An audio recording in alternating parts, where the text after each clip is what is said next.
Good morning सबाइके आशा करी केमन आछो। आशा करी तोमरा सबाई खूब भालो आछो एबं खूब सुस्थ आछो। तो नतून एक ब्लगे तोमादेरके अनेक अनेक स्वागत एबं भालोबासा।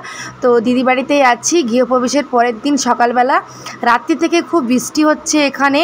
एई जे एखोनो जे आमि सकालबेलाय बेरिয়েছি तो पुरो तोमार এই যে বৃষ্টি পড়ছে ঝিরিঝিরি ঝিরিঝিরি যা গরম পড়েছিল কালকে তো খুব কষ্ট হয়েছে। আমি রুমে ঢুকে যাচ্ছি কারণ বৃষ্টিটা জোরে আসছে। ওয়েদারটা খুব ভালো এবং আজকে রান্না সব জামাইবাবুরা করবে কারণ কালকে তো নিরামিষ হয়েছিল এবং রান্নার লোক দিয়ে রান্না হয়েছিল। তো এখানে আমার ছোট বোন, আমি আরও দিদিরা, আমার বোনঝি, তো সবাই মিলে কাটাকুটি হচ্ছে যে আজকের মেনু কি হবে। তো আজকের মেনু হবে পটল আলুর তরকারি কষা আর চিকেন হবে আর ডাল আর ভাত আর মিষ্টি চাটনি দই এগুলো তো আছেই সাথে।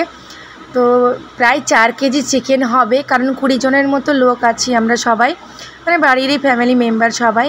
তো আজকে আমরা শালিরা কাটাকুটি করে দিচ্ছি আর জামাইবাবুদের রান্না করবে।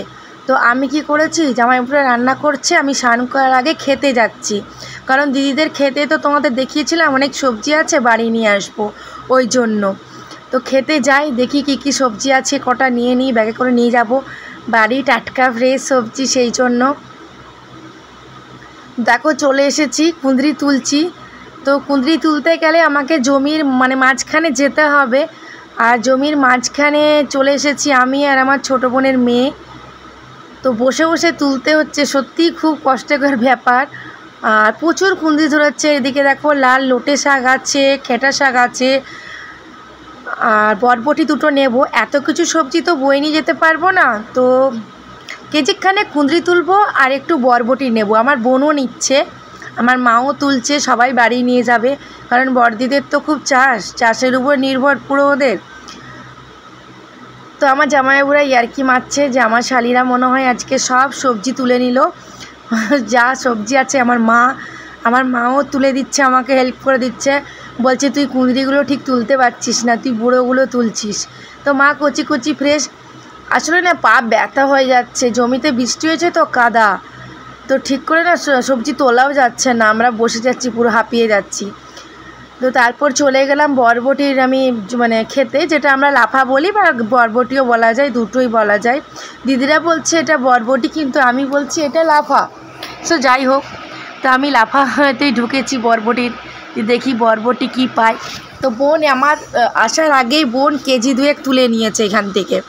এবারে আমি দেখছি আমার জন্য কিছু রেখেছে না, ও সব শেষ করে দিয়েছে।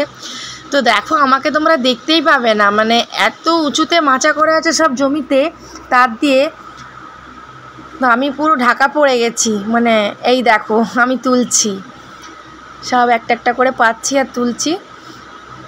তো আমরা চলে এসেছি জমির থেকে এসে, স্নান আমাদের করা হয়ে গেছে। এদিকে দেখি সব জামাইরা মিলে রান্না করছে, পটল হয়ে গেছে, ভাত হয়ে গেছে, ডাল হয়ে গেছে, এখন দেখছি চিকেনটা কষা হচ্ছে। সব মন দিয়ে রান্না করছে, 4 জামাই মিলে একসাথে সব রান্না করছে এখানে, আর শালিরা শাশুড়িরা বসে খাবে। এই চিকেন কষা হচ্ছে। আজকে রাঁধুনি ছিল না, আজকে বাড়ির মেম্বাররা। এই দেখো আমি স্নান করে একদম ফ্রেশ হয়ে গেছি, জমিতে যে অভ্যাস নেই, জমিতে যে বসে থেপে কাদার মধ্যে তারপর সবজি তুলেছি। কারণ আমরা খাওয়া দাওয়া করে আমি আমার ছোটো বোনের বাড়ি চলে যাব, পাশেই জাস্ট 1 ঘন্টার রাস্তা। কারণ ছোটো বোনের বাড়িতে আমার কিছু সামান রয়ে গেছে, জিনিস, সেগুলো নিতে হবে। তো এখনই খাওয়া দাওয়া করবো। তো দেখতেই পাচ্ছ আমরা খাওয়া দাওয়া করতে সবাই বসে গেছি, কারণ খাওয়া দাওয়া করে একটু রেস্ট নিয়ে আমরা আবার বাস ধরে বেরিয়ে যাব। কারণ আমি যেতাম না এখান থেকে, ডাইরেক্ট বাড়ি আসতাম। এই দেখছো আমার দিদির ছেলে, আমার মা, দিদির ছেলে আমাদের বাসে তুলতে এসেছে, সাথে জামাইবাবুরাও আছে। এসে আমরা যে আমি যে রেডি হবো কিচ্ছু করিনি, জাস্ট চুড়িদারটা পরে বেরিয়ে গেছি। দেখো বোনের বাড়িতে পৌঁছে গেছি, 1 ঘন্টার পথ বললাম না। আর বোন বললো দিদি আমার বাড়িতে ওর গাছে প্রচুর গন্ধরাজ লেবু হয়েছে, গাছটাও দেখো খুব বড়।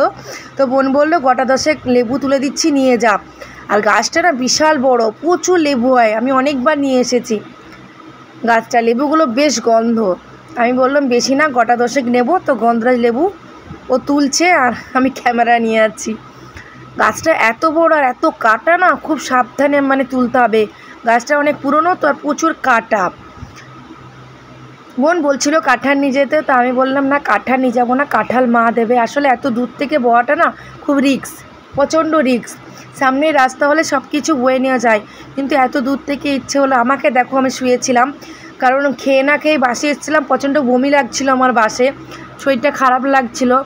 তার জন্য দেখো পরের দিন সকালবেলা রাতে কিছু না খেয়ে আমি বোনের বাড়িতে ঘুমিয়ে পড়েছিলাম। সকাল হওয়ার সাথে সাথে আমি 6টার সময় টোটো ধরে স্টেশন যাচ্ছি, মানে জাস্ট 10 মিনিট আমার স্টেশন এখান থেকে। তো সাইট সিনগুলো দেখো তোমাদের সাথে শেয়ার করছি। সাইট সিনগুলো খুব সুন্দর, পুরো জমি ফসল।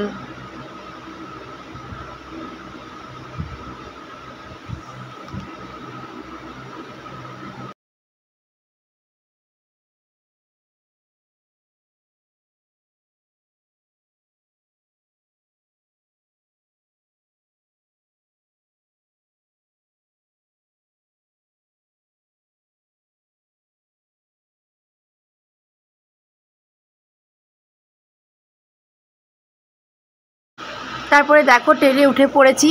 ট্রেনে উঠে 7টায় ট্রেনটা আসলো শিরোমণি, এটা হচ্ছে আদ্রা থেকে আসছে, আদ্রা এক্সপ্রেস। তো ট্রেনে বসে গেলাম, বসে প্রচণ্ড ঘুম পাচ্ছিল। তারপর এখানে দেখো নদীটা, কাঁসাই নদীটা, যেটা কোলাঘাটের ওখানে কাঁসাই নদীটা, এই নদীটাও সিনটাও খুব ভালো লাগছে, সিনটা তোমরা দেখো। তারপরে আমরা হাওড়া পৌঁছে গেছি। হাওড়ার থেকে এই যে মেট্রো স্টেশনে আসলাম, নতুন যেটা কদিন আগে হলো, শুধু মানে উদ্বোধন হলো, গঙ্গার নিচ দিয়ে যেটা, সেটা আমার চড়া হয়নি। তো আজকে ওখান থেকে স্প্যারেন্টে যাব ধর্মতলা, আবার ধর্মতলা থেকে মেট্রো ধরে আবার দমদম যাব। তো মেট্রোতেই দেখো ভালোই ভিড়, আজকে বসার জায়গা আমরা পেয়েছি, কিন্তু মেট্রোটাও দেখলাম আজকে প্রচণ্ড ভিড়। স্যাটারডে যে এত ভিড় থাকে জানতাম না, প্রচণ্ড ভিড়। মেট্রোতে বেশ ঠান্ডা ঠান্ডা, এসির হাওয়াটা, কষ্টটাও কম। দেখতেই পাচ্ছ দেখো কি পরিমাণে মেট্রোটা ভিড় হয়েছে, মানে মেট্রোতেও প্রচুর মানুষ এখন সুবিধার জন্য।